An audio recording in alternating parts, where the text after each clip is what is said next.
Գույն և հարաստ։ Բարև ձեզ հարգելի ունգընտիրներ եւ ագընտիրներ, Վանացայինի եթերով եւ դիմադեդրի էջով ցեզ եք ներկայացնելու հայկական աշխարհի այսօրվան լուրերը։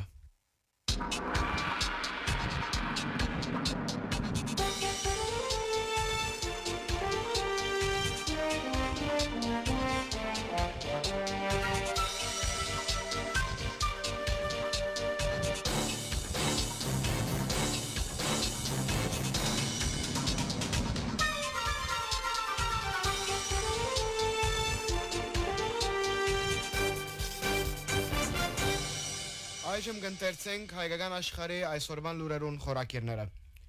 Ամերիկայի հայտարարի գրասենյակի աշխատանքին իբրև արդյունք Միացյալ Նահանգներուն ներկայացուցիչներու դան հանձնաժողովը Ադրբեջանին գոչ կուղե ազատ արձակելու հայ գերիները։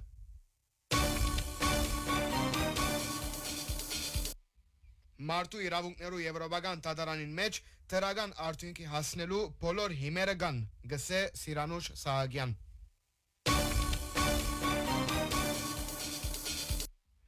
Իրավապաշտպաններու հայտարարությունը կնշե յահկի ղեկավարը պետք է իրավունքներու պաշտպանը լա եւ ոչ թե խախտումներու աչագից։ Հայաստան-Ֆրանսա ռազմավարական գործընկերության քննարկում։ Նարեկ Կարապետյանին իբրև խափանման միջոց կընտրվի բացակայելու արգելք եւ 1 միլիարդ դրամի գրավ։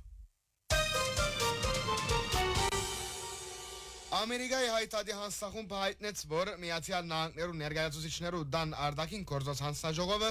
գոչ ուղղած է Ադրբեջանին ազատ արձակելու Բաքուի մեջ փանդարգված հայ գերիները։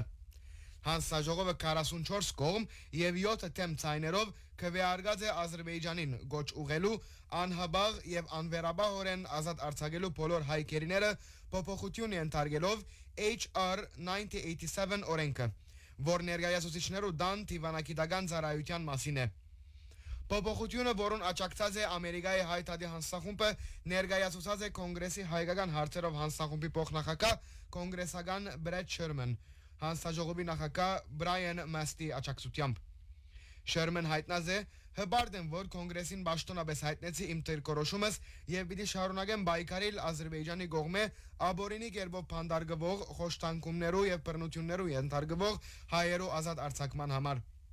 Ամերիկայի հայտարարի գործադիր տնօրեն Արամ Համբարյան նշած է, որ Ադրբեջանի կողմէ հայ գերիներու ազատ արձակումը Արցախեն դեղահանվածներու անվտանգ վերադարձը եւ Հայաստանի տարածքեն ադրբեջանական քրավող ուժերու դուրսբերումը խաղաղության նախապայմաններ են, որոնք քննարկումի ենթակա չեն։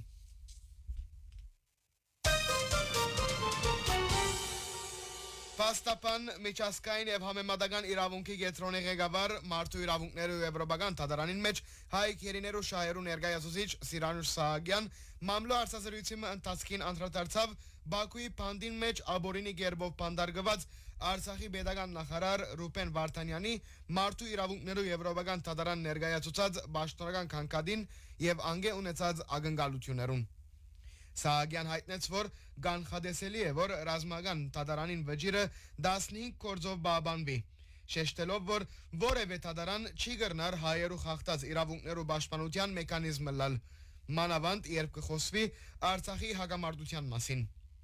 Իսկ Ռուբեն Վարդանյանի քանքադը արդեն իսկ ներկայացվեցավ մարդու իրավունքներու եվրոպական դատարան, որովհետև անկարելի է պաշտպանել իրավունքները համագարկի մեջ, որ սկիզբեն կմերժի արդարությունը եւ իրավունքները, դրված լալով, որ դատավարությունը գործադիր իշխանության քաղաքական որոշումներու արարողագարկ է։ Ընտանիքի միջոցով կարելի եղավ հարցը դատարան ներկայացնել, ըստ Սահակյան։ Պատասխանելով այն հարցումին, որ առաջին անգամ լալով կարելիություն ունեցած է ամբողջ դատավճիրին ծանոթանալ, Սահակյան թրականորեն արձագանքեց եւ ըսավ, որ անգե յետք հսկա դարձավ, թե ինչու նիստերը դեղի ունեցած են դրնպակ առանց միջազգային դիտորդներու եւ միջազգային լրատվամիջոցներու ներկայացուցիչներու մասնակցության։ Սիրանուշ Սահակյանի համաձայն Ռուբեն Վարդանյանին դրված դատավճիրով անհատական մեղքը փաստերով կամ ապացույցներով հիմնավորված չէ։ Փոխարենը դատարանն եզրակացուցած է, որ այսպես կոչված հանցավոր համայնքը Արցախի չջանցված վարչակազմն է, որուն Վարդանյան միացած է դեկտեմբեր 2020-ին, հագարականոր, որ ան այդ ժամանակ դակաբին Մոսկվա կբնակեր։ Սահակյան հայտնեց, որ տադավեջիրին մեջ այլ բաներու գարկին հիշված են սպանություններ, սպանության փորձերու ենթադրյալ զոհեր, դեղահանված անձեր, անհետացումներ, ենթադրյալ խոշտանկումներու ենթարկված գալանավորված անձեր, բադանտներ, մինչդեռ այդ ենթադրյալ դեպքերու իրականացումը դեղի ունեցած է Վարդանյանի Արցախի մեջ պետական պաշտոն վարել է կամ հոն բնակել է շատ դարիներ առաջ եւ անոր հետ որևէ կապ չունի։ Բադասխանելով այն հարցումին, որ եթե մարդու իրավունքներու եվրոպական թադարանը կանգնած բավարար է, արդյոք Ադրբեջան միջազգային թադարանին որոշումը պիտի կատարե, մանավանդ որ անվերջին շրջանին ընդհանրապես միջազգային գարույցներուն կարևորություն չի տար։ Սահակյանը ասավ, որ պետք չէ իրավական կողմը թերակնահատել, հուսահատել եւ թատրիլ պայքարել է։ Ես անձամբ իբրև իրավապան կարևոր կնկատեմ միջազգային իրավական գործերը։ Վստահ եմ, որ անոնց արդյունքները ուշ կամ գանուխ աբարտուն չեն մնար եւ համոզված եմ, որ մենք մարդու իրավունքներու եվրոպական թադարանին մեջ դրական արդյունքի հասնելու բոլոր հիմերը ունենք։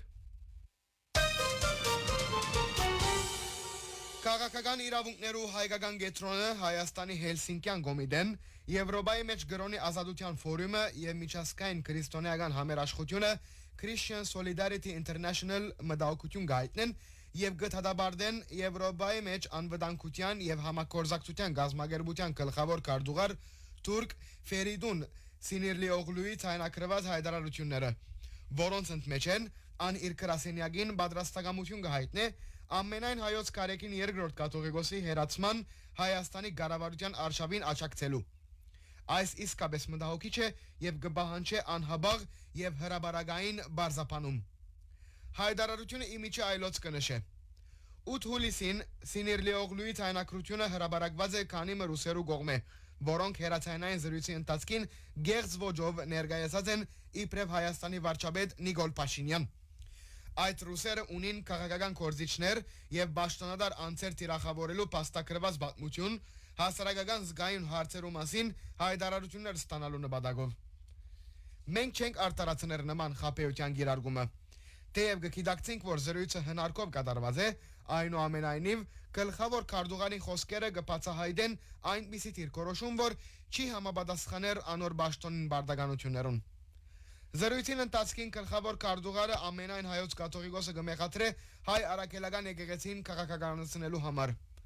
Այնուհետև անհամաձայն կգտնվի ուսումնասիրելու, թե ինչպես յահ կգրնա Հայաստանի վարչապետին աջակցիլ կաթողիկոսը պաշտոնանկ ընելու համար։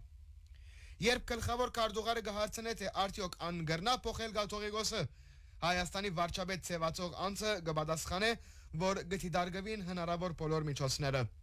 Ան նաև կխնդրե գլխավոր քարտուղարին աջակցությունը։ Գլխավոր քարտուղարը պատասխանեց. լավ, առավելագույնը կկատարեմ, կփորձեմ։ Զրույցի ընթացքին գլխավոր քարտուղարը չարարգեր, որ գրոնական առաջնորդին ստիպողական հերացումը պետության կողմէ կխախտե հիմնարար ազատությունները, որոնց պաշտպանության գոչված է յահկը։ 1975-ի Հելսինկյան 7-րդ սկզբունքը գճշտե յահկի հիմնարար սկզբունքները, մարդու իրավունքներու եւ հիմնարար ազատություններու հարկում, ներառյալ մտքի, խղճի, գրոնի կամ թավանանքի ազատություն։ Այդ հանձնարարությունը վերահաստատված է եւ բարդաթիր է յահկի բոլոր 57 մասնագիծ պետություններուն, որոնց շարքին Հայաստանի համար։ Գրոնական գազագերբություններու ինքնավարությունը եւ իրենց ներքին ու կանոնական գործերը ինքնուրույն կերպով ղեկավարելու ազատությունը կհանդիսանա այդ երաշխիքի առանցքային պաղատրիչներն մեկը։ Որովհետև գլխավոր քարտուղարին վերաբավված է այդ հանձնարարության պահպանման պատասխանատվությունը, աննույնիսկ զուսպ աջակցություն պետք չէ ցուցաբերե այնպիսի կառավարության, որ դրամատրված է պաշտոնանկ ընել եկեղեցու առաջնորդը։ Մայիս 2025-ի վեր Հայաստանի կառավարությունը համագարկված եւ շարունակական արշավ կկատարե հայաստանյաց արաքելական եկեղեցու թեմ։ Արշավ, որ ժողովրդավարության եւ օրենքի քերագայության թեմ ուղղված լայն հարձակում է։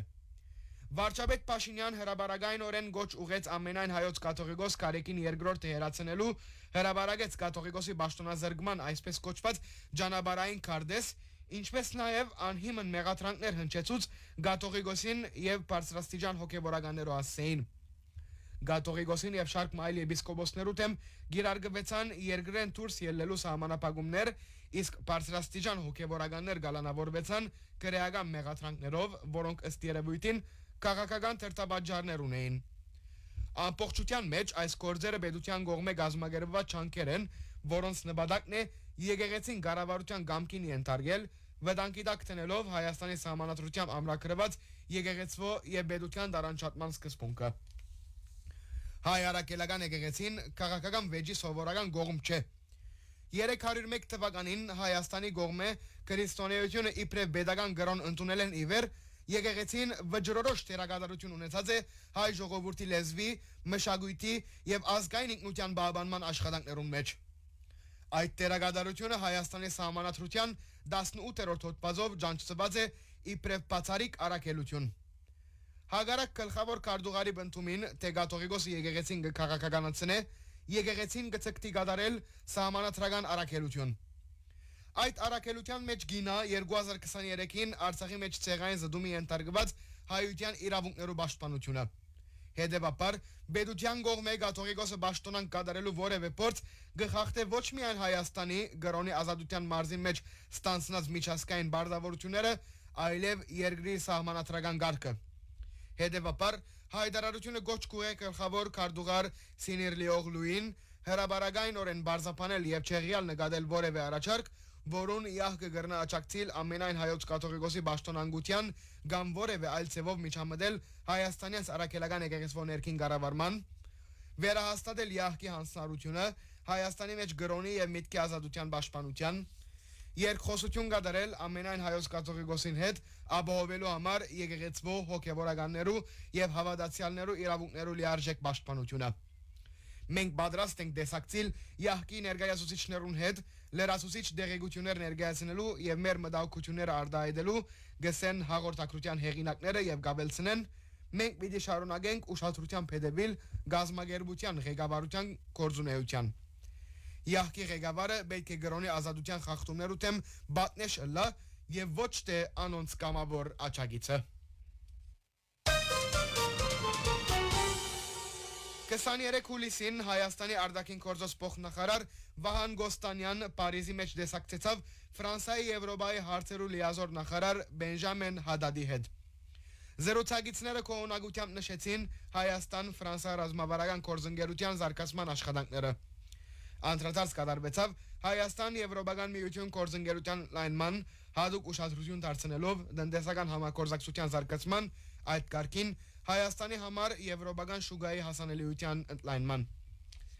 Վահան Գոստանյան ֆրանսիացի պաշտոնագետին ներկայացուց դարաշրջանային զարգացումները եւ հարավային Կովկասի մեջ հաստատված խաղաղության ամրապնդման չանքերը։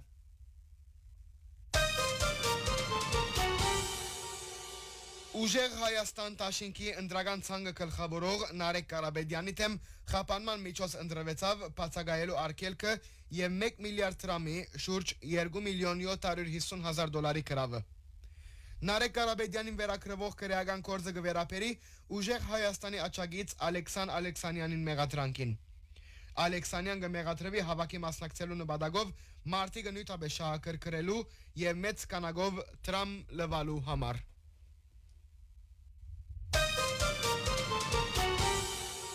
Հարկելի ունգընտիրները վագընտիրներ վանացայնի եթերով վեպտիմադեդրի էչով CZD-ին ներկայացնելու հայկական աշխարհի այսօրվան լուրերը։ CZD-ին ցայնաղորդավար Մարինեն եւ Ներսեսը։